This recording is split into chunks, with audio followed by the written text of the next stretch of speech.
ನಮಸ್ಕಾರ ಸ್ನೇಹಿತರೆ ಮಾರ್ಚ್ ತಿಂಗಳ ಪ್ರಮುಖ ಪ್ರಚಲಿತ ವಿದ್ಯಮಾನಗಳು ಅದರಲ್ಲಿ ಫಸ್ಟ್ ವೀಕ್ ತಗೊಂಡಿದ್ದೀನಿ. ಡೀಟೇಲ್ ಆಗಿ ಡಿಸ್ಕಸ್ ಮಾಡೋಣ. ಇಂಪಾರ್ಟೆಂಟ್ ಆಗಿರ್ತಕ್ಕಂಥ ಕರೆಂಟ್ ಅಫೇರ್ ಡಿಸ್ಕಸ್ ಮಾಡೋಣ. ಪ್ರೀವಿಯಸ್ ವೀಕ್ಲಿ ಕರೆಂಟ್ ಅಫೇರ್ ಆಗಿರೋದು, monthly current affair separate play list ಗಳಿದೆ. ಲಿಂಕ್ಗಳು ಇದೇ ವಿಡಿಯೋದ ಕೆಳಗೆ ಡಿಸ್ಕ್ರಿಪ್ಷನ್ ಬಾಕ್ಸ್ ಅಲ್ಲಿ ಕೊಟ್ಟಿರ್ತೀನಿ. ಹಾಗೆ ನಮ್ಮ ಟೆಲಿಗ್ರಾಮ್ ಮತ್ತು ಇನ್ಸ್ಟಾಗ್ರಾಮ್ ಫಾಲೋ ಮಾಡಿಲ್ಲ ಮಾಡ್ಕೊಳ್ಳಿ, ಅದರ ಲಿಂಕ್ ಕೂಡ ಡಿಸ್ಕ್ರಿಪ್ಷನ್ ಬಾಕ್ಸ್ ಅಲ್ಲಿ ಇದೆ ಸ್ನೇಹಿತರೆ. ಬನ್ನಿ, ನಾನು ತಡ ಮಾಡಿದ ಡೈರೆಕ್ಟ್ ಆಗಿ ಕ್ವಶನ್ಸ್ ಬರ್ತೀನಿ. ಮೋಸ್ಟ್ ಇಂಪಾರ್ಟೆಂಟ್ ಕ್ವಶನ್ಸ್ ಗಳು ಡೀಟೇಲ್ ಆಗಿ ಡಿಸ್ಕಸ್ ಮಾಡೋಣ. ನೋಡಿ, ನ್ಯಾಷನಲ್ ವೈಲ್ಡ್ ಲೈಫ್ ಬಗ್ಗೆ ರಾಷ್ಟ್ರೀಯ ವನ್ಯಜೀವಿ ಮಂಡಳಿ, national board of wild life, ಇದ್ರ ಬಗ್ಗೆ ಕ್ವಶನ್ ಹೇಳ್ತಾನೆ ಇದನ್ನೆಲ್ಲ. ಯಾವಾಗ ಸ್ಥಾಪನೆ ಆಯ್ತು, ಇದ್ರ ಯಾರ ಅಧ್ಯಕ್ಷರು? ಯಾಕಂದ್ರೆ ಇದ್ರ ಬಗ್ಗೆ ಕರೆಂಟ್ ಅಫೇರ್ ಅಲ್ಲಿ ಇದೆ. ಸುಮ್ನೆ ಕೇಳಲ್ಲ. ಹೆಂಗ್ ಕೇಳ್ತಾನೆ? ಬಿಕಾಸ್ ಆಫ್ ಕರೆಂಟ್ ಅಫೇರ್ಸ್ ಅಲ್ಲಿ ಇರುತ್ತೆ. ಓಕೆ, ಸೊ ಬನ್ನಿ, ಇದರ ರಚನೆ ಮತ್ತು ಕಾರ್ಯನಿರ್ವಹಣೆ ಬಗ್ಗೆ ಕ್ವಶನ್ ತಗೊಂಡಿ. ಇದು ಭಾರತದ ಪ್ರಧಾನಮಂತ್ರಿಯನ್ನು ಅದರ ಅಧ್ಯಕ್ಷರನ್ನಾಗಿ ಒಳಗೊಂಡಂತೆ 47 ಸದಸ್ಯರನ್ನು ಒಳಗೊಂಡಿದೆ. ರಾಷ್ಟ್ರೀಯ ಉದ್ಯಾನವನಗಳು, ವನ್ಯಜೀವಿ ಅಭಯಾರಣ್ಯಗಳು ಮತ್ತು ಇತರ ಸಂರಕ್ಷಿತ ಪ್ರದೇಶಗಳ ರಚನೆ ಮತ್ತು ನಿರ್ವಹಣೆಯನ್ನು ಶಿಫಾರಸು ಮಾಡುವ ಅಧಿಕಾರವನ್ನು national board of wild life ಹೊಂದಿದೆ. ಕೇಂದ್ರ ಪರಿಸರ, ಅರಣ್ಯ ಮತ್ತು ಹವಾಮಾನ ಬದಲಾವಣೆ ಸಚಿವರು ಮಂಡಳಿ ಉಪಾಧ್ಯಕ್ಷರಾಗಿರುತ್ತಾರೆ. ಯಾವ ಹೇಳಿಕೆ ಸರಿಯಾಗಿದೆ ಇದರಲ್ಲಿ ಆಪ್ಷನ್ 1 ಕರೆಕ್ಟ್, 2 ಕರೆಕ್ಟ್, 3 ಕರೆಕ್ಟ್. ಎಲ್ಲಾ ಹೇಳಿಕೆ ಕೂಡ ಸರಿಯಾಗಿದೆ. ಯಾಕೆ ಸುದ್ದಿಯಲ್ಲಿತ್ತು? ಇತ್ತೀಚೆಗೆ 7ನೇ meeting national board of wild life Gir national park Gujarat ಅಲ್ಲಿ ನಡೆಯುತ್ತೆ. ಇದರ ಚೇರ್ಮನ್ ಯಾರು? ಪ್ರಧಾನಮಂತ್ರಿಗಳು. Indian prime minister chairman. ನೋಡಿ, ಇಲ್ಲಿ ಚೇರ್ಪರ್ಸನ್ ಪ್ರಧಾನಮಂತ್ರಿ. ಇಲ್ಲಿ ನಾನು ಏನ್ ಕೇಳೋದು, ಉಪಾಧ್ಯಕ್ಷರು ಬಂದು ಕೇಂದ್ರದ ಪರಿಸರ, environment, okay, climate change minister ಏನಿರ್ತಾರಲ್ಲ, ಫಾರೆಸ್ಟ್ ಅಂಡ್ ಕ್ಲೈಮೇಟ್ ಚೇಂಜ್, ಅವರು ಒಂದು ಅಧ್ಯಕ್ಷರಾಗಿರುತ್ತಾರೆ. 47 ಮೆಂಬರ್ಸ್ ಗಳು ಸೇರಿ ಪ್ರೈಮ್ ಮಿನಿಸ್ಟರ್ ಚೇರ್ಮನ್ ಆಗಿರ್ತಾರೆ. ಇದರ ಒಂದು ಸಭೆ ನಡೆಯುತ್ತೆ, 7ನೇ ಸಭೆ ನಡೆಯುತ್ತೆ. ಅಂಡ್ ಇಲ್ಲಿ ಪ್ರಮುಖವಾಗಿ ಇದು once in a year meeting ಆಗ್ತಕ್ಕಂಥದ್ದು. 3 ವರ್ಷ ಆ ಮೆಂಬರ್ಸ್ ಗಳು ನಂತರ ಅದನ್ನ ಚೇಂಜ್ ಮಾಡ್ತಾರೆ. ಮೆಂಬರ್ಸ್ ಬಗ್ಗೆ ಡೀಟೇಲ್ ಬೇಕಾಗಲ್ಲ, ಯಾರ ಅಧ್ಯಕ್ಷರು ಅಂತ ತಿಳ್ಕೊಳ್ಳಿ. ಇದು ಯಾವಾಗ ಸ್ಥಾಪನೆ ಆಯ್ತು ಮತ್ತೆ ಇಲ್ಲಿ ಏನ್ ಡಿಸ್ಕಷನ್ ಆಯ್ತು? ಇಲ್ಲಿ ಡಿಸ್ಕಷನ್ ಆಗಿದೆಯೇನಪ್ಪಾ ಅಂತಂದ್ರೆ, ಈ ಡಾಲ್ಫಿನ್ದು ಮೊದಲ ಒಂದು ಎಸ್ಟಿಮೇಶನ್, ರಿವರ್ ಡಾಲ್ಫಿನ್ ಎಸ್ಪೆಷಲಿ ನದಿಗಳಲ್ಲಿರ್ತಕ್ಕಂಥ ಡಾಲ್ಫಿನ್ಗಳು, ಗಂಗಾ ಮತ್ತು ಸಿಂಧು ನದಿಯ ಡಾಲ್ಫಿನ್ ಗಳನ್ನ ಒಂದು ಅಂಕಿಅಂಶಗಳನ್ನ ಬಿಡುಗಡೆ ಮಾಡಿದ್ದಾರೆ. ಅದ್ರಲ್ಲಿ ಉತ್ತರ ಪ್ರದೇಶ ಹೈಯೆಸ್ಟ್ ರೆಕಾರ್ಡ್ ಇದೆ. ಅದನ್ನ ಡಿಸ್ಕಸ್ ಮಾಡೋಣ ನೆಕ್ಸ್ಟ್ ವಿಡಿಯೋದಲ್ಲಿ, ನೆಕ್ಸ್ಟ್ ಕ್ವಶನ್ ಅಲ್ಲಿ ತಗೊಂಡಿದ್ದೀನಿ. ಜೊತೆಗೆ ಏಷಿಯಾಟಿಕ್ ಲಯನ್ ಎಸ್ಟಿಮೇಶನ್ ಈಗ 2025ರಲ್ಲಿ 16ನೇದು ಒಂದು ಒಂದು ರಿಪೋರ್ಟ್, ನೆಕ್ಸ್ಟ್ 16ನೇ ಒಂದು ಸಮೀಕ್ಷೆನ ಮಾಡೋಣ ಅಂತ ಹೇಳಿ ಅನೌನ್ಸ್ ಮಾಡಿದ್ದಾರೆ. ಒನ್ಸ್ ಇನ್ 5 years ಇದು ಏಷಿಯಾಟಿಕ್ ಲಯನ್ ಎಸ್ಟಿಮೇಶನ್ ಮಾಡ್ತಕ್ಕಂಥದ್ದು. ಇದ್ರ ಬಗ್ಗೆ ಡಿಸ್ಕಸ್ ಮಾಡಿದ್ದಾರೆ. ಅಂಡ್ ಇದರಲ್ಲಿ ಪ್ರಮುಖವಾಗಿ ನೋಡಿ, ನಾನು ನಿಮ್ಗೆ ಈಗ ತಾನೇ ಹೇಳ್ತಾ ಇದ್ದೆ ಇಲ್ಲಿ ಏನೇನ್ ಡಿಸ್ಕಸ್ ಮಾಡಿದ್ರು ಅಂತ. So that is the question here. ಏನು, ಭಾರತದಲ್ಲಿ ನದಿ ಡಾಲ್ಫಿನ್ ಜನಸಂಖ್ಯೆ ಬಗ್ಗೆ ಕೇಳ್ತಾರೆ. ಇದು ಫಸ್ಟ್ ಎವರ್ ಡಾಲ್ಫಿನ್ ರಿಪೋರ್ಟ್. ನದಿಗಳಲ್ಲಿ ಎಸ್ಪೆಷಲಿ ಯಾವ ರಾಜ್ಯದಲ್ಲಿ ಅತ್ಯಂತ ಹೆಚ್ಚು ಸಿಗುತ್ತೆ ಅನ್ನೋದು ಇಂಪಾರ್ಟೆಂಟ್ ಆಗುತ್ತೆ. ಇಲ್ಲಿ ನಾನು ಕೊಟ್ಟಿದ್ದೀನಿ, ನೋಡ್ಕೋಬಹುದು ಇಲ್ಲೇನೆ. ಬನ್ನಿ ಫಸ್ಟ್ ಕ್ವಶನ್ ನೋಡೋಣ. ಪಂಜಾಬ್ನ ಬಿಯಾಸ್ ನದಿಗಳಲ್ಲಿ ಕೇವಲ 3 ಮತ್ತು ಸಿಂಧೂ ನದಿ ಡಾಲ್ಫಿನ್ಗಳು ವಾಸಿಸುತ್ತಾರೆ ಎಂದು ಕಂಡುಹಿಡಿಯಲಾಗಿದೆ. ಅಂದ್ರೆ ಸಿಂಧೂ ಏರಿಯಾ ತಗೊಂಡ್ರೆ, ಸಿಂಧೂ ನದಿ ಉಪನದಿಯಿಂದ ತಗೊಂಡ್ರೆ ಬಿಯಾಸ್ ನದಿಯಲ್ಲಿ ಕಂಡು ಬಂದಿದೆ, ಅದು ಪಂಜಾಬ್ ಅಲ್ಲಿ. ಇನ್ ಮಿಕ್ಕಿದ್ದೆಲ್ಲ ನಿಮ್ಗೆ ಗೊತ್ತಲ್ಲ, ಪಾಕಿಸ್ತಾನಿ ಕರೆಯುತ್ತೆ, ಅಲ್ಲಿರ್ತವೆ. ಓಕೆ, ಭಾರತದ ಬಗ್ಗೆ ನಾವು ಮಾತಾಡ್ತಾ ಇದ್ದೀವಿ. ಸಿಂಧೂ ನದಿ ಡಾಲ್ಫಿನ್ಗಳು ಮತ್ತು ಗಂಗಾ ಡಾಲ್ಫಿನ್ಗಳು ಪ್ರತ್ಯೇಕ ಜಾತಿಗಳಾಗಿ ವರ್ಗೀಕರಿಸಲಾಗಿದೆ. ಮೊದಲು ಇದೆರಡು ಒಂದೇ ಅಂತ ಗ್ರೂಪ್ ಮಾಡಿದ್ರು, ಈಗ ಪ್ರತ್ಯೇಕ ಜಾತಿಗಳು ಅಂತ ಇವಾಗ ಕರೀತಾರೆ. ಹೌದು, ಇದು ಕರೆಕ್ಟ್. ಬಿಹಾರ ಅತಿ ಹೆಚ್ಚು ಜನಸಂಖ್ಯೆ ಗಂಗಾ ಡಾಲ್ಫಿನ್ ಹೊಂದಿದೆ. This is wrong. Option 3 is wrong. Option 1 and 2 ಮಾತ್ರ ಕರೆಕ್ಟ್. ಯಾಕೆ? ನಾನು ನಿಮ್ಗೆ ಹೇಳಿದ್ದೀನಿ, ಉತ್ತರ ಪ್ರದೇಶ ಫಸ್ಟ್, ಸೆಕೆಂಡ್ ಬಿಹಾರ, 3ನೇ ವೆಸ್ಟ್ ಬೆಂಗಾಲ್. 2397 ಯುಪಿಲಿದೆ. ಬಿಹಾರಲ್ಲಿ 2020 ಇದೆ. ವೆಸ್ಟ್ ಬೆಂಗಾಲ್ 815, ಅಸ್ಸಾಂ 635, ಜಾರ್ಖಂಡ್ ಅಲ್ಲಿ 162. ಓಕೆ, ಹಿಂಗೆ ನಾವು ನೋಡ್ಬೋದು. Fine sir. ಅದರಲ್ಲಿ ಇನ್ನು ರಿವರ್ ವೈಸ್ ನೋಡೋದಾದ್ರೆ, ಗಂಗಾ ಮೇನ್ ಸ್ಟ್ರೀಮ್, ಗಂಗಾ ನದಿಲಿ 3275 ಸಿಗುತ್ತೆ. ಓಕೆ, ಅದರ ಒಂದು ಉಪನದಿಗಳಲ್ಲಿ 2414 ಸಿಗ್ತವೆ. ಓಕೆ, ಬ್ರಹ್ಮಪುತ್ರದಲ್ಲಿ 584 ಸಿಗುತ್ತೆ. ಸೊ ಈ ತರ ಬಿಯಾಸ್ ಅಲ್ಲಿ 3 ಸಿಗುತ್ತೆ. Okay, so very important. ಇಲ್ಲಿ ನಾನು ನಿಮ್ಗೆ ಹೇಳ್ತಾ ಇದ್ದೀನಿ, ಇದನ್ನ wild life institute of India ಇದನ್ನ ನೋಡುತ್ತೆ. Union ministry of environment ministry ಅಡಿಯಲ್ಲಿ ಬರ್ತಕ್ಕಂಥದ್ದು. 2021-23ರ ಒಂದು ನಡುವೆ ಇದನ್ನ ಕ್ಯಾಲ್ಕುಲೇಟ್ ಮಾಡಿರ್ತಕ್ಕಂಥದ್ದು. ಅತ್ಯಂತ ಹೆಚ್ಚು ಉತ್ತರ ಪ್ರದೇಶದಲ್ಲಿ ಸಿಕ್ಕಿದೆ. ಎಷ್ಟೊಂದು ನಂಬರ್ ನೋಡ್ಕೊಳ್ಳಿ, followed by Bihar. Okay fine sir. ಇದರಲ್ಲಿ ಕೋಲ್ಡ್ ಸ್ಪಾಟ್, ಹಾಟ್ ಸ್ಪಾಟ್ ಅಂತ ಮಾಡ್ತಾರೆ. ಅಂದ್ರೆ ನಿಮ್ಗೆ ಹೇಳಿ ಟ್ರಿಬ್ಯೂಟರೀಸ್, ಅದರ ಉಪನದಿಗಳಲ್ಲೂ ಕೂಡ ಕಂಡುಹಿಡಿತಾರೆ. ಯಾವ ರಾಜ್ಯದಲ್ಲಿ ನಮ್ಮ ಇದನ್ನ ಸರ್ವೆ ಮಾಡಿದ್ರು?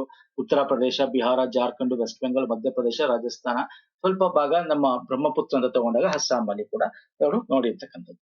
ಅದರಲ್ಲಿ ಮೇನ್ ಸ್ಟ್ರೀಮ್ ಗಂಗಾ ನದಿಯಲ್ಲಿ ಎಷ್ಟು ಡಾಲ್ಫಿನ್ ಸಿಕ್ಕಿದೆ? ಒಟ್ಟು 3275 ಒಂದು ಆವರೇಜ್ ಆವರೇಜ್ ಇದು 3,100 3,400 500 ತನಕ ಒಂದು ಇದರಲ್ಲಿ ನೋಡ್ತಾರೆ, ಒಂದು ಆವರೇಜ್ ಆಗಿ ಕ್ಯಾಲ್ಕುಲೇಟ್ ಮಾಡ್ತಾರೆ. ಯಾಕಂದ್ರೆ ಡಬಲ್ ಕೌಂಟ್ ಆಗಿರ್ಬೋದು ಒಂದೊಂದು ಜಾಗದಲ್ಲಿ ಅಂತ. ಅದಕ್ಕೆ ಹಾಟ್ ಸ್ಪಾಟ್, ಕೋಲ್ಡ್ ಸ್ಪಾಟ್ ಅಂತ ಕರಿತೀವಿ. ಕೋಲ್ಡ್ ಸ್ಪಾಟ್ ಅಂದ್ರೆ ನಾರ್ಮಲ್ ನದಿಗಳಲ್ಲಿ, ಹಾಟ್ ಸ್ಪಾಟ್ ಅಂದ್ರೆ ಈ ಒಂದು ಕಾನ್ಫ್ಲುಯೆನ್ಸ್ ಅಂತ ಕರಿತೀವಿ. ಅಂತಂದ್ರೆ ಎರಡು ನದಿಗಳ ಒಂದು ಸಂಗಮಗಳಲ್ಲೂ ಕೂಡ ನಾವು ನೋಡಬಹುದು. ಹಂಗಾಗಿ ಹಾಟ್ ಸ್ಪಾಟ್, ಕೋಲ್ಡ್ ಸ್ಪಾಟ್ ಅಂತ ಮಾಡ್ತೀವಿ. ತುಂಬಾ ಡೀಟೇಲ್ ಬೇಕಾಗಿಲ್ಲ, ಇಷ್ಟು ತಿಳ್ಕೊಂಡ್ರೆ ಸಾಕು. ಓಕೆ, ನೆಕ್ಸ್ಟ್ ಬರ್ತೀನಿ. ಭಾರತದಲ್ಲಿ ಸೀಮಾ ನಿರ್ಣಯಕ್ಕೆ ಸಂಬಂಧಿಸಿದಂತೆ ಈ ಕೆಳಗಿನ ಪರಿಗಣಿಸಿ. ಸೀಮಾ ನಿರ್ಣಯ ಅಂದ್ರೆ ಡೆಲಿಮಿಟೇಷನ್ ಅಂತ. ಇತ್ತೀಚೆಗೆ ಸುದ್ದಿಯಲ್ಲಿ, ತುಂಬಾ ಸುದ್ದಿಯಲ್ಲಿದೆ ಸರ್ ಡೆಲಿಮಿಟೇಷನ್ ಕಮಿಷನ್ಸ್ ಬಗ್ಗೆ. ಯಾಕಂದ್ರೆ ನಮ್ಮ ಗೃಹ ಸಚಿವರು ಹೇಳ್ತಾರೆ, ತಮಿಳುನಾಡಲ್ಲಿ ಮುಖ್ಯಮಂತ್ರಿ ಈ ಡೆಲಿಮಿಟೇಷನ್ ಕಮಿಷನ್ಸ್ ಇಂದ ಏನಾಗುತ್ತೆ, ನಮ್ಮ ದಕ್ಷಿಣ ಭಾರತ ರಾಜ್ಯಗಳು ಎಸ್ಪೆಷಲಿ ಕರ್ನಾಟಕ, ಕೇರಳ, ತಮಿಳುನಾಡು, ಆಂಧ್ರ ಸೀಟ್ಸ್ ಗಳು, ಲೋಕಸಭೆ ಸೀಟ್ಸ್ ಗಳು ಕಮ್ಮಿ ಆಗುತ್ತೆ ಅನ್ನೋದ್ರ ಬಗ್ಗೆ ಮಾತಾಡ್ತಾರೆ. ಆಗ ಗೃಹ ಸಚಿವರು ಏನ್ ಹೇಳ್ತಾರೆ, ಗೃಹ ಸಚಿವರು ಯಾರೋ ಅಮಿತ್ ಶಾ, ಇಲ್ಲ ನಾವು ಒಂದು ಸೀಟು ಕಮ್ಮಿ ಮಾಡಕ್ ಬಿಡಲ್ಲ ಸೌತ್ ಅಲ್ಲಿ. ಯಾಕೆ? ಜನಸಂಖ್ಯೆ ಆಧಾರದ ಮೇಲೆ ತಾನೇ ಕಾನ್ಸ್ಟಿಟ್ಯೂಯನ್ಸೀಸ್ ಮಾಡಿ ಲೋಕಸಭೆಯ ನಂಬರ್ಸ್ ಗಳು. ಈ ಜನಸಂಖ್ಯೆ ಉತ್ತರ ಭಾರತದಲ್ಲಿ ನಿಮ್ಗೆ ಗೊತ್ತಿದೆ ಅವ್ರು ಕಂಟ್ರೋಲ್ ಮಾಡೋದು ಇನ್ನೂ ಜಾಸ್ತಿ ಆಗಿದೆ. ನಾವು ದಕ್ಷಿಣ ಭಾರತದಲ್ಲಿ ಏನ್ ಜನಸಂಖ್ಯೆನ ನಾವು ಕಂಟ್ರೋಲ್ ಮಾಡಿದ್ವಿ, ಹಂಗಾಗಿ ನಮ್ಗೆ ಸೀಟ್ಸ್ ಗಳು ಕಮ್ಮಿ ಆಗುತ್ತೆ ಲೋಕಸಭೆಯಲ್ಲಿ ಅಂತ. ಇದು ತುಂಬಾ ಡಿಸ್ಕಷನ್ ನಡೀತಾ ಇದೆ. ಸೊ ಹಂಗಾಗಿ ಕ್ವಶನ್ ತಗೊಂಡಿದ್ದೀನಿ. ಬನ್ನಿ ಇದ್ರ ಸಂಬಂಧಪಟ್ಟಂತೆ ಸಂವಿಧಾನದಲ್ಲಿ ಏನ್ ಪ್ರಾವಿಷನ್ಸ್ ಇದೆ, ಯಾವ ಆರ್ಟಿಕಲ್ ಇದ್ರ ಬಗ್ಗೆ ಮಾತಾಡುತ್ತೆ, ಯಾವಾಗ ಪ್ರೀವಿಯಸ್ ಈ ಒಂದು ಡೆಲಿಮಿಟೇಷನ್ ಕಮಿಷನ್ ಮಾಡಿದ್ರು, ಅಂದ್ರೆ ಈ ಸೀಮಾ ಕ್ಷೇತ್ರಗಳ ವಿಂಗಡಣೆಗೆ ಸಂಬಂಧಪಟ್ಟಂತೆ ಮಾಡಿದ್ರು, ಇವೆಲ್ಲ ಕೂಡ ಎಕ್ಸಾಮ್ ಅಲ್ಲಿ ಕೇಳ್ತಾರೆ. ಡೀಟೇಲ್ ಆಗಿ ಡಿಸ್ಕಸ್ ಮಾಡೋಣ. ಜನಸಂಖ್ಯೆಯ ಬದಲಾವಣೆ ಆಧಾರದ ಮೇಲೆ ಪ್ರತಿ ರಾಜ್ಯದ ಲೋಕಸಭಾ ಸ್ಥಾನಗಳ ಸಂಖ್ಯೆಯನ್ನು ಸರಿ ಹೊಂದಿಸಲು ಪ್ರತಿ ಜನಗಣತಿ ನಂತರ ಸೀಮಾ ನಿರ್ಣಯ ಪ್ರಕ್ರಿಯೆ ನಡೆಸಲಾಗುತ್ತದೆ. ಹೌದು ಸರ್, ಇದೆ. ಆಫ್ಟರ್ ಡಿಕೇಡ್ ಅಂದ್ರೆ ಒಂದು 10 ವರ್ಷಕ್ಕೊಂದ್ಸಲ ನಾವು ಮಾಡ್ತೀವಲ್ಲ, ಈಗ ಮಾಡಿಲ್ಲ ಲಾಸ್ಟ್ ಒಂದು 15 ವರ್ಷ 20 ವರ್ಷ ಅಲ್ವಾ, 11 ಮಾಡಿದ್ದು ಈಗ ಆಲ್ಮೋಸ್ಟ್ 15 ವರ್ಷ ಆಗ್ತಾ ಬಂತು. ಈ ವರ್ಷ ನೆಕ್ಸ್ಟ್ ಇಯರ್ ಮಾಡ್ತಾರೆ ಅಂತ ಹೇಳಿದ್ದಾರೆ. ನೋಡೋಣ. ಸೀಮಾ ನಿರ್ಣಯ ಆಯೋಗದ ಆದೇಶಗಳು ನ್ಯಾಯಾಂಗ ಪರಿಶೀಲನೆಗೆ ಒಳಪಟ್ಟಿರುತ್ತದೆ. ಇದು ಯಾವ್ದು ತಪ್ಪಾಗಿದೆ, ದಿಸ್ ತಪ್ಪು, ಆಪ್ಷನ್ 2 ತಪ್ಪು.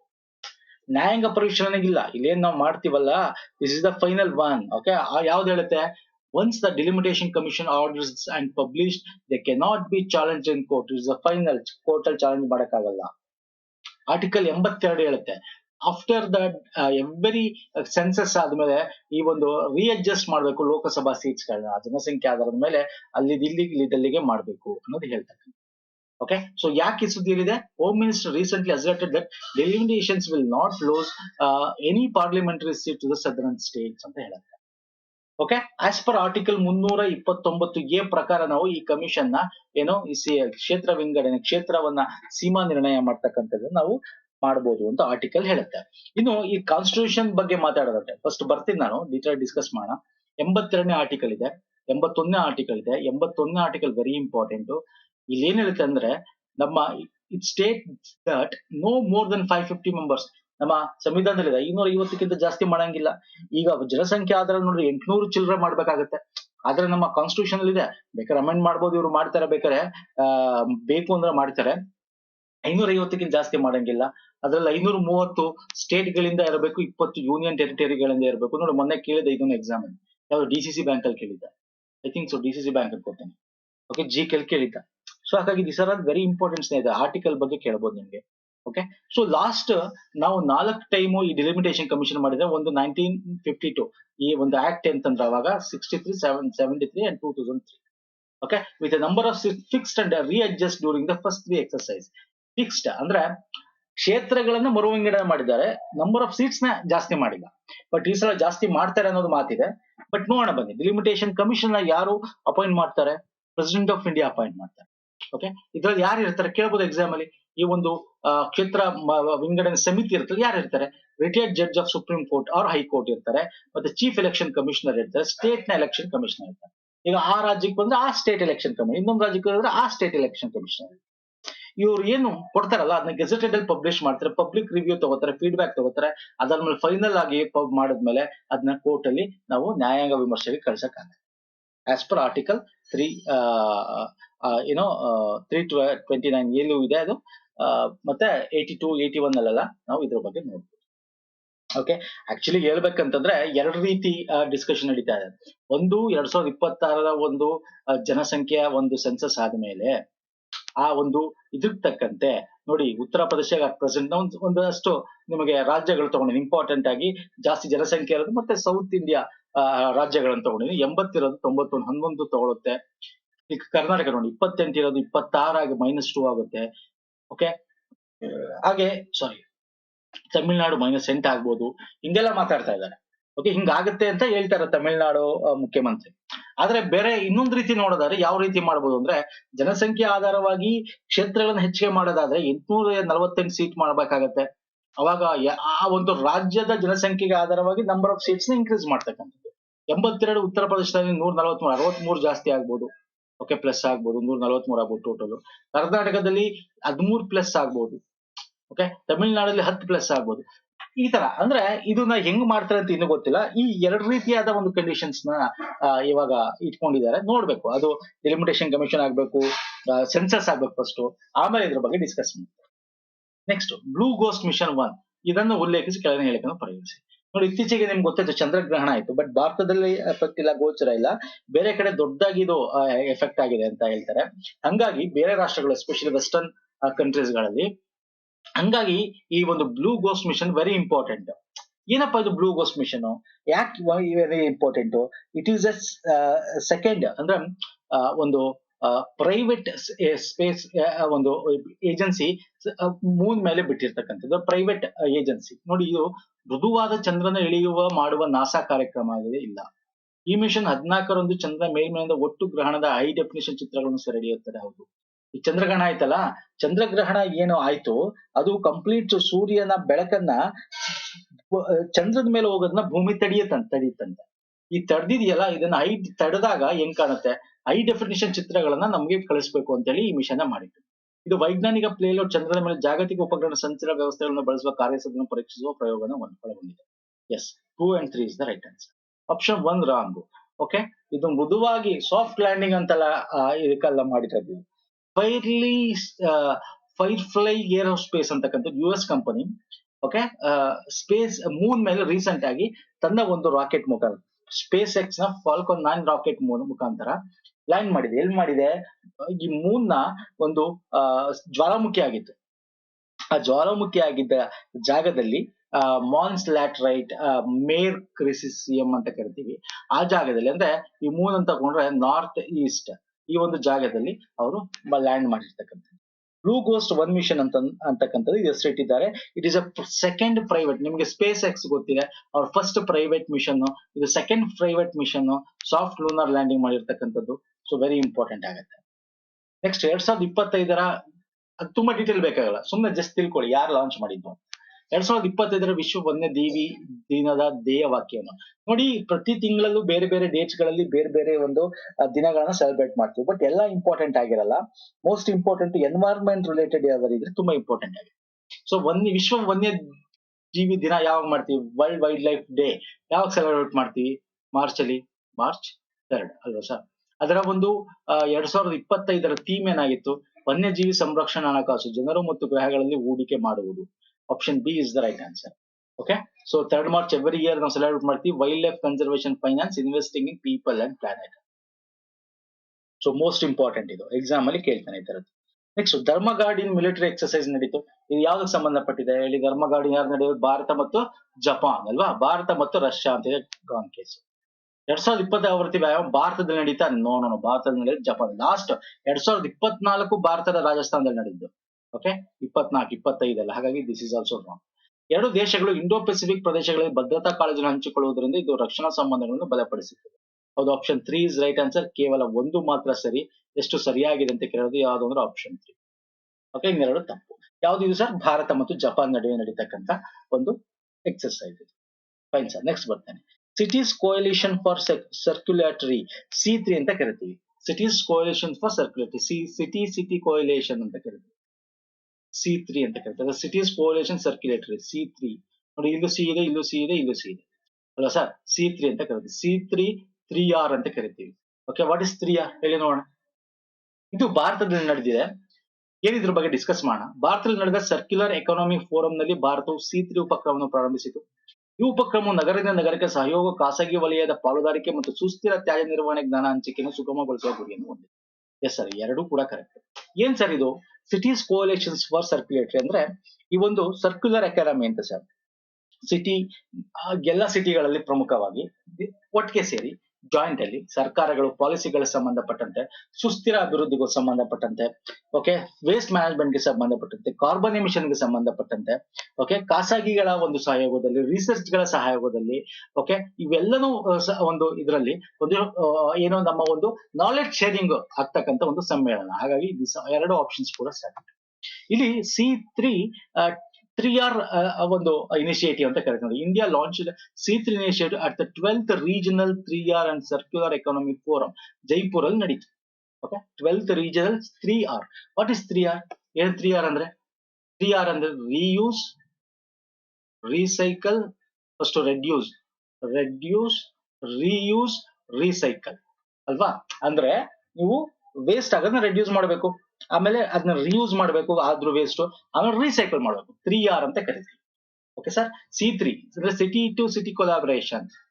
ಓಕೆ, ಇಲ್ಲಿ ಏನ್ ನಡೆಯುತ್ತೆ ಇಲ್ಲಿ? What is the purpose?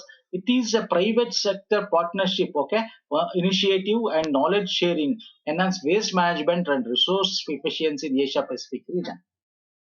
Okay, so ಇಲ್ಲಿ ಇಟ್ಕೊಂಡು ಒಂದು ಮಾಡೆಲ್ ಆಗಿ ತಯಾರು ಮಾಡಿಕೊಂಡು ಇದನ್ನ ನಾವು ಮಾಡ್ತಕ್ಕಂಥದ್ದು. ಇನ್ನು ಡೀಟೇಲ್ ಆಗಿದೆ. ನಾವು ಏನಪ್ಪ ಸರ್ಕ್ಯುಲರ್ ಎಕಾನಮಿ ಈಗ ಭಾರತ ನೋಡೋದಾದ್ರೆ, ಭಾರತ ಇನಿಷಿಯೇಟಿವ್ ಅನ್ನು ಮಿಷನ್ ಲೈಫ್ ಅಂತ ಲೈಫ್ ಸ್ಟೈಲ್ ಫಾರ್ ಎನ್ವೈರನ್ಮೆಂಟ್ ಮಾಡಿದೀವಿ. ಮತ್ತೆ ಕಾಪ್ ಅಲ್ಲಿ ನಾವು ಪಂಚಾಮೃತ ಗೋಲ್ಸ್ ಅಂತ COP26 ಅಲ್ಲಿ ಘೋಷಣೆ ಮಾಡಿದೀವಿ. ಅದ್ರ ಪ್ರಕಾರ ನಾವು ನೆಟ್ ಝೀರೋ ಎಮಿಷನ್ ಮಾಡ್ಬೇಕು ಕಾರ್ಬನ್ 2070 ಅಂತ ಘೋಷಣೆ ಮಾಡಿದೀವಿ. ಸ್ವಚ್ಛ ಭಾರತ್ ಮಿಷನ್ ಆಗಿರೋದು, ಅಮೃತ್ 2.0 ಆಗಿರೋದು, ಇವೆಲ್ಲ ಭಾರತದ ಸರ್ಕ್ಯುಲರ್ ಎಕಾನಮಿ 3R ಮಿಷನ್ ಗಳ ಅಡಿಯಲ್ಲಿ ಬರುತ್ತೆ. ತುಂಬಾ ಡೀಟೇಲ್ ಬೇಕಾಗಿಲ್ಲ. ಇದು 2009ರಲ್ಲಿ ಯುನೈಟೆಡ್ ನೇಷನ್ಸ್ ಅಡಿಯಲ್ಲಿ ನಾವು ಇದನ್ನ ಲಾಂಚ್ ಮಾಡ್ತೀವಿ. ಓಕೆ, ಸರ್ಕ್ಯುಲರ್ ಎಕಾನಮಿ ಅಂತ ಆಡ್ ಮಾಡಿದ್ದು 10th ಫೋರಂ ಅಲ್ಲಿ 2020. ಈಗ ನಡೀತಿರೋದು 12th regional forum 3R forum. Okay, C3 forum ನಡೀತಾ ಇರೋದು ಭಾರತದಲ್ಲಿ, ಜೈಪುರ ನಡೀತಾ ಇದೆ. ನೆಕ್ಸ್ಟ್, ಶ್ರೀಲಂಕಾ ಮಲ್ಲೇಶ್ವರ ವನ್ಯಜೀವಿ ಅಭಯಾರಣ್ಯ ಎಲ್ಲಿದೆ ಅಂತ ಕೇಳಬಹುದು. ಸಿಂಪಲ್ ಕ್ವಶನ್ ಕೇಳ್ತಾನೆ. ಸುದ್ದಿಯಲ್ಲಿದೆ. ಮೈಸೂರಿನಲ್ಲಿರತಕ್ಕಂಥ ASI ಇಂದ ಹೋಗಿ ಅಲ್ಲಿ ಒಂದಷ್ಟು ನಿಮ್ಗೆ ರಾಕ್ ಶೆಲ್ಟರ್ಸ್, ಒಂದಷ್ಟು ಇದನ್ನ ಕಂಡುಹಿಡಿದಿದ್ದಾರೆ. ಎಲ್ಲಿ? ಶ್ರೀಲಂಕಾ ಮಲ್ಲೇಶ್ವರ ವನ್ಯಜೀವಿ. ಒಂದು ಶ್ರೀಲಂಕಾ ಮಲ್ಲ ಅಂತಕ್ಕಂಥದ್ದು ಒಂದು ಶಿವನಿಗೆ ಸಂಬಂಧಪಟ್ಟಂತ ಒಂದು ಇದು ಉತ್ತರ ಭಾರತದಲ್ಲಿ ವಲಸೆ ಬರ್ತಿದ್ರು, ಈ ಒಂದು ಪ್ರಿಲ್ಗ್ರಿಮ್ ಸೈಟ್ ಆಗಿತ್ತು ಅನ್ನೋದು ಕೂಡ ಹೇಳ್ತಾರೆ. ಈ ಅಭಯಾರಣ್ಯ ಒಣ ಪತನಶೀಲ ಮತ್ತು ಕುರುಚಲ ಕಾಡುಗಳಿಂದ ಕೂಡಿದೆ. ಹೌದು ಸರ್. ಇದು ಡೆಸಿಡಿಯಸ್ ಫಾರೆಸ್ಟ್ ಅಂತ ಕರಿತೀವಿ. ಡೆಸಿಡಿಯಸ್ ಫಾರೆಸ್ಟ್ ಇದು ಪೂರ್ವ ಘಟ್ಟದಲ್ಲಿ ಬರುತ್ತೆ, ಆಂಧ್ರ ಪ್ರದೇಶದಲ್ಲಿ ಬರುತ್ತೆ. ಪಶ್ಚಿಮ ಘಟ್ಟ ಅಲ್ಲ, ಪೂರ್ವ ಘಟ್ಟ ಅಥವಾ ಪಶ್ಚಿಮ ಘಟ್ಟ ಅಲ್ಲ, ಆಂಧ್ರ ಪ್ರದೇಶದಲ್ಲಿ ಬರ್ತಕ್ಕಂಥದ್ದು. ಜೆರಡಾನ್ ಕೋರ್ಸರ್ ಅಂತ ಪಕ್ಷಿ ನಾವು ಕೊನೆಯದಾಗಿ ಈ ಒಂದು ವನ್ಯಜೀವಿ ಅಭಯಾರಣ್ಯದಲ್ಲಿ ನೋಡ್ತೀವಿ. ಯಾಕಂದ್ರೆ ಅಲ್ಲಿ ಮಾತ್ರ ಇದು ನಾವು ನೋಡಿರ್ತಕ್ಕಂಥದ್ದು, ಬೇರೆ ಎಲ್ಲಾ ಕಡೆ ಅದು ನಶಿಸು ಹೋಗಿದೆ ಅಂತಕ್ಕಂಥದ್ದು. ಹೌದು, ಆಪ್ಷನ್ 3 ಇಸ್ ರೈಟ್. ಕೇವಲ 2 ಸರಿಯಾಗಿದೆ. ಯಾವುದು? 1 and 3. ಏನಿದು? ಆರ್ಕೋಲಾಜಿಕಲ್ ಸರ್ವೆ ಆಫ್ ಇಂಡಿಯಾದವರು ಸರ್ವೆ ಮಾಡ್ತಾ ಇರ್ಬೇಕಾದ್ರೆ ಅಲ್ಲಿಗೆ 3 ರಾಕ್ ಶೆಲ್ಟರ್ಸ್, ಕಲ್ಲಿನ ಒಂದು ಶೆಲ್ಟರ್ಗಳು, ಕಲ್ಲಿನ ನಲ್ಲಿ ಆಗಿರ್ತಕ್ಕಂಥ ಪೇಂಟಿಂಗು, 30 ಇನ್ಸ್ಕ್ರಿಪ್ಷನ್ಸ್ ಗಳು ಸಿಕ್ಕಿದೆ ಇಲ್ಲಿ, ಶಾಸನಗಳು. ಓಕೆ, ಸಿಕ್ಕಿದೆ. ಸೊ ಹಂಗಾಗಿ ದಿಸ್ ಇಸ್ ವೆರಿ ಇಂಪಾರ್ಟೆಂಟ್ ಆಗುತ್ತೆ. ಇದೆಲ್ಲ ಬರುತ್ತೆ. ಇದು ಬರೋದು ವೆಸ್ಟರ್ನ್ ಘಾಟ್ಸ್ ಅಲ್ಲ, it is Kadapa district, Andhra ಪ್ರದೇಶದಲ್ಲಿ ಬರ್ತಕ್ಕಂಥದ್ದು. ಲಂಕಮಲ್ಲೈ ಹಿಲ್ ರೇಂಜಸ್ ಅಲ್ಲಿ ಬರುತ್ತೆ, ಈಸ್ಟರ್ನ್ ಘಾಟ್ಸ್ಗೆ ಬರ್ತಕ್ಕಂಥ. ಓಕೆ, ಇನ್ನು ಅಲ್ಲಿ ಯಾವ ತರ ವೆಜಿಟೇಷನ್ಸ್, ಯಾವ ತರ ಸಸ್ಯ ವರ್ಗ, ಯಾವ ತರ ಪ್ರಾಣಿ ವರ್ಗ ಇದೆಲ್ಲ ಕೊಟ್ಟಿದ್ದೀನಿ, ತುಂಬಾ ನೋಡ್ಕೊಳ್ಳಿ. ಬಟ್ ಅಲ್ಲಿ ಮುಖ್ಯವಾಗಿ ಅದು ಯಾವ ನದಿ ದಡದಲ್ಲಿ ಬರುತ್ತೆ ಅಂದ್ರೆ ಪೆನ್ನಾರ್ ರಿವರ್ ನ ಹತ್ರ ಬರುತ್ತೆ. ಅಲ್ಲೊಂದು ತೆಲುಗು ಗಂಗಾ ಕ್ಯಾನಲ್ ಫ್ಲೋ ಆಗುತ್ತೆ, ಅದು ಪೆನ್ನಾರ್ ರಿವರ್ ಗೆ ಜಾಯ್ನ್ ಆಗುತ್ತೆ. ಒಂದು ಡ್ರೈನೇಜ್ ಒಂದು ಇದೆ ಅಲ್ಲಿ. ಸೊ ಪೆನ್ನಾರ್ ರಿವರ್ ನ ಹತ್ರ ಬರುತ್ತೆ, ಕಡಪ ಆಂಧ್ರದಲ್ಲಿ ಬರ್ತಕ್ಕಂಥದ್ದು. ನಾನು ಅಲ್ಲಿ ನಿಮ್ಗೆ ಹೇಳಿದೆ, it is a pilgrim centre ಆಗಿತ್ತು 4th ಮತ್ತು 16th ಸೆಂಚುರಿ ಕಾಮನ್ ಇರೋದಲ್ಲಿ. ನಾರ್ತ್ ಇಂಡಿಯನ್ಸ್ ಅಲ್ಲಿ ಶೈವೇಟ್ ಅಂದ್ರೆ ಶೈವ ಒಂದು ಸಂಬಂಧಪಟ್ಟಂತೆ ಲಿಂಗ ತರ ಅಲ್ಲಿ ಇತ್ತು, ಅಲ್ಲಿಗೆ ಬರ್ತಾ ಇದ್ರು ಅಂತ ಅಂತಕ್ಕಂಥದ್ದು ಇದೆ. ಪ್ರಮುಖವಾಗಿ ಇಲ್ಲಿ ನಾನು ನಿಮ್ಗೆ ಹೇಳಿದೆ ಏನೇನಿದೆ ಅಲ್ಲಿ. ಇಲ್ಲೆಲ್ಲ ಇನ್ಸ್ಕ್ರಿಪ್ಷನ್ ಸಿಗಿದೆ, ದೇವನಾಗರಿ ಸ್ಕ್ರಿಪ್ಟ್ ಅಲ್ಲಿ ಸಿಕ್ಕಿದೆ, ಶಂಕಾ ಸ್ಕ್ರಿಪ್ಟ್, ಸಿದ್ಧ ಮಾಂತ್ರಿಕಾ ಸ್ಕ್ರಿಪ್ಟ್, ಸೊ ಎಲ್ಲಾ ತರ ಕುಶಾಣಯರ ಕ್ರಾಫ್ಟ್ ಶಿಪ್ಸ್ ಅದೆಲ್ಲ ಅಲ್ಲಿ ನಮ್ಗೆ ಸಿಕ್ಕಿದೆ. ಇಲ್ಲಿ ಪ್ರಮುಖವಾಗಿ ನೋಡೋದಾದ್ರೆ 2 inscriptions on the same rock from different period, 4th century 6th century Brahmi ಮತ್ತೆ ಶಂಕಾ ಸ್ಕ್ರಿಪ್ಟ್ ಅಲ್ಲಿ ಸಿಕ್ಕಿದೆ. ಓಕೆ, ಸೊ ರಾಕ್ ಶೆಲ್ಟರ್ಸ್ ಗಳು 3 ರಾಕ್ ಶೆಲ್ಟರ್ಸ್ ಕಂಡಿದೆ. ಪ್ರೀ ಹಿಸ್ಟಾರಿಕ್ ರಾಕ್ ಪೇಂಟಿಂಗ್ ಅಲ್ಲಿ ನಾವು ನೋಡ್ಬೋದು. ಓಕೆ, ಅಲ್ಲಿ ರೆಡ್ ಆರ್ಚ್ ಮತ್ತೆ ಅಲ್ಲೆಲ್ಲ ರೆಡ್ ಸ್ಯಾಂಡಲ್ ಕೂಡ ಸಿಗುತ್ತೆ ಆ ಒಂದು ಇದರಲ್ಲಿ. Okay, so royal Seema region ಅಂತ ಕರಿತೀವಲ್ಲ, ಕಡಪ ಡಿಸ್ಟ್ರಿಕ್ಟ್ ಆಂಧ್ರ ಪ್ರದೇಶದಲ್ಲಿ ಇರ್ತಕ್ಕಂಥದ್ದು. ಇದಿಷ್ಟು ಪ್ರಮುಖವಾಗಿ ಮೋಸ್ಟ್ ಇಂಪಾರ್ಟೆಂಟ್ ಡಿಸ್ಕಸ್ ಮಾಡಿದೀನಿ ಸ್ನೇಹಿತರೆ. ಈ ಬೇಸಿಸ್ ಮೇಲೆ ನಿಮ್ಗೆ ಹೆಂಗ್ ಬೇಕಾದ್ರೆ ಕೇಳಬಹುದು. ಸಿಂಪಲ್ ಆಗಿ ಕ್ವಶನ್ಸ್ ಕೇಳಬಹುದು, ಡಿಫಿಕಲ್ಟಿ ಈಗ ನಾನು ನಿಮ್ಗೆ ಹೇಳಿದ್ನಲ್ಲ ಇದೇ ಕ್ವಶನ್ ಅವರು ಸಿಂಪಲ್ ಆಗಿ ಕೇಳಬಹುದು. ಸುದ್ದಿಯಲ್ಲಿ ಇತ್ತು, ಇದು ಎಲ್ಲಿ ಬರುತ್ತೆ, ಯಾವ ಜಿಲ್ಲೆಯಲ್ಲಿ ಬರುತ್ತೆ, ಯಾವ ನದಿ ದಂಡೆದಲ್ಲಿದೆ, ಸಿಂಪಲ್ ಹಿಂಗ್ ಬೇಕಾದ್ರೂ ಕೇಳಬಹುದು. Okay, fine sir. ಇದಿಷ್ಟು ಪ್ರಮುಖವಾಗಿ ಈ ವಾರದ ಒಂದು ಪ್ರಮುಖ ಪ್ರಚಲಿತ ವಿದ್ಯಮಾನಗಳಾಗಿತ್ತು. March first week. ಮಂತ್ಲಿಗೆ ಸೆಪರೇಟ್ ಇದೆ, ಮತ್ತೆ weekly separate playlist link ಕೊಡ್ತೀನಿ. ಇಷ್ಟ ಆಗಿದ್ರೆ ವಿಡಿಯೋನ ಲೈಕ್ ಮಾಡಿ, ಶೇರ್ ಮಾಡಿ, ಸಬ್ಸ್ಕ್ರೈಬ್ ಮಾಡ್ಕೊಂಡಿಲ್ಲ ಮಾಡ್ಕೊಳ್ಳಿ ಸ್ನೇಹಿತರೆ. PDF ನಮ್ಮ ಎಲ್ಲ ಕರೆಂಟ್ ಅಫೇರ್ಸ್ ಗಳು ಟೆಲಿಗ್ರಾಮ್ ಅಲ್ಲಿ ಶೇರ್ ಆಗಿವೆ. ಇದ್ರದ್ದು PDF ಕೂಡ ನಮ್ಮ ಟೆಲಿಗ್ರಾಮ್ ಚಾನಲ್ ಸಿಗುತ್ತೆ. ಟೆಲಿಗ್ರಾಮ್ ಮತ್ತು ಇನ್ಸ್ಟಾಗ್ರಾಮ್ ಫಾಲೋ ಮಾಡಿಲ್ಲ ಮಾಡ್ಕೊಳ್ಳಿ. ಲಿಂಕ್ ಡಿಸ್ಕ್ರಿಪ್ಷನ್ ಬಾಕ್ಸ್ ಇದೆ. ಪುನೀತ್ ಫೋರಂ ಅಂತ ಸರ್ಚ್ ಮಾಡಿದ್ರು ಕೂಡ ಸಿಗುತ್ತೆ. ನೆಕ್ಸ್ಟ್ ವಿಡಿಯೋ ಪುನಃ ಸಿಗ್ತೀನಿ. ನಮಸ್ಕಾರ, ಧನ್ಯವಾದ.